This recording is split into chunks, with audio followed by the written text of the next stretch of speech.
Hello बच्चों, आज हम पढ़ेंगे आयनिक रेडियाई। ठीक है, तो आयनिक रेडियाई पढ़ने से सबसे पहले तो हमें पता होना चाहिए आयंस क्या होते हैं। ये हमने लोअर क्लासेस में वैसे पढ़ के रखा है। आयंस होते हैं टू टाइप्स के, केटाइंस और A9, cation and anions. Cation होता है जब जो न्यूट्रल एटम है, जैसे मान लो आपका न्यूट्रल एटम है सोडियम। ठीक है, सोडियम का एटॉमिक नंबर होता है 2 8 11, मतलब 11 एटॉमिक नंबर होता है जब सोडियम से एक इलेक्ट्रॉन लूज होता है। ठीक है, तो ये क्या बना लेता है,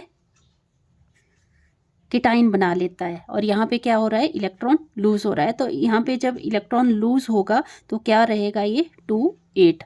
ठीक है, तो यहाँ पे क्या बन रहा है, केटाइन मतलब पॉजिटिव चार्ज लग जाता है एटम के ऊपर। ठीक है, और एक इलेक्ट्रॉन लूज हो जाता है। और एनाइन का मतलब क्या हुआ, एनाइन का एग्जांपल लेते हैं, जैसे क्लोरीन का ले लेते हैं। क्लोरीन का एटॉमिक नंबर होता है 17 2 8 7। ठीक है, और यहाँ पे क्या हो रहा है, सोडियम क्लोरीन के केस में क्या हो रहा है, जैसे यहाँ पे एक इलेक्ट्रॉन ये क्या करेगा, गेन करेगा। तो क्या बन जाएगा, Cl नेगेटिव, मतलब एक इलेक्ट्रॉन गेन कर रहा है, इलेक्ट्रॉन ज़्यादा बढ़ जाएंगे। मतलब यहाँ पे 17 थे, अब एक इलेक्ट्रॉन ऐड कर दिया तो यहाँ पे नेगेटिव चार्ज लग जाएगा इसके ऊपर, और इलेक्ट्रॉन कितने हो जाएंगे, 2 8 8। तो इसको बोलेंगे हम एनाइन। अब हमें पता होना चाहिए एटॉमिक रेडियस। अब है ये आयनिक रेडियस, आयनिक रेडियस, ये पेपर में पूछ लिए जाते हैं, बहुत इंपॉर्टेंट है ये आयनिक रेडियस। तो आयनिक रेडियस क्या होता है, the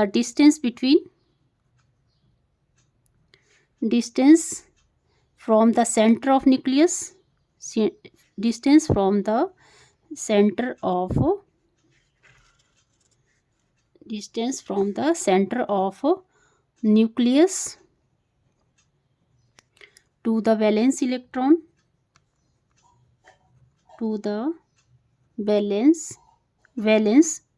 shell of electrons in an ions is called ionic radius.